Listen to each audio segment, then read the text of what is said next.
Hey Jacob, here is my changes for the home page. I'm just going to go ahead and just go through my bullet points and show you what I'm looking at. It'll just be a lot easier than me doing it via screenshot.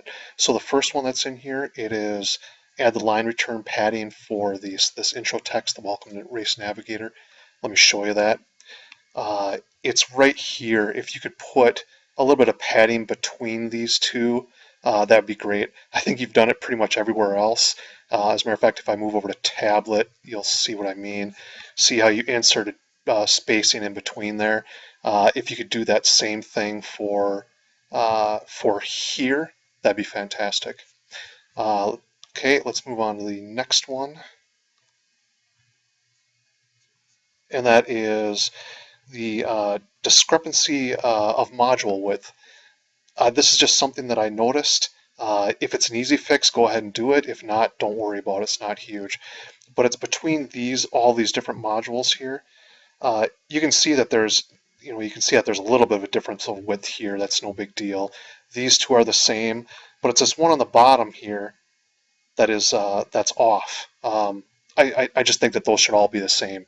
Again, if it's an easy fix, go ahead and do it. If not, don't worry about it. It's just something that I noticed. That's it for that one. Let's go to the next one. Um, when in landscape mode, the drop-down box is changed to 14 point versus 16 after the 468px. Let me show you what I mean by that. You'll remember that on the iPhones, we needed all these drop-downs and everything to be at 16 point. Otherwise, the auto zoom got in the way. And so it looks fine here. But as soon as I jump past the 467, it changes. So take a look to see how everything looks here now. Everything's great. Just let me open it up a little bit wider. There, you can see the jump here. If I go in again, you can see that it's at 16 point right there, but when I zoom out, I think it switches out to 14 point. And also, I think the font changes to Arial versus Helvetica. So if you could take a look at that, I mean, basically, this should always be at 16 point and Helvetica in here. So that's it for that one. Let's move on to tablet.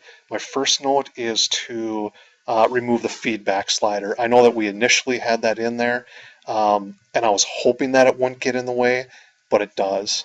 Let me switch over to just the regular browser look here and show you what I mean. It kind of does this on every page. It just kind of gets in the way of anything that's over here. On the home page, it gets in the way of the map. On the search module, it gets in the way of some drop downs. So let's just go ahead and just put that there, just on the desktop only. And the last note here, you could just see it on the screen I was at before, but it's in tablet view. The US map is outside of the module. Obviously, this is going to be a little bit of a logistical issue because if we do move it on the inside, it's going to significantly shrink the text that's over here. I don't know exactly what I'll do. I may have to hide some of the text like when we're in tablet view.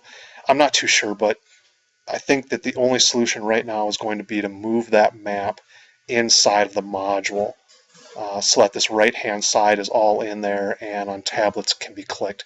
So let's go ahead and first start off with that, and then I may have to massage some of this text around after that, but let's go ahead and move that in there so that it's correct and plays nicely on the tablets. That's all I got. Thanks.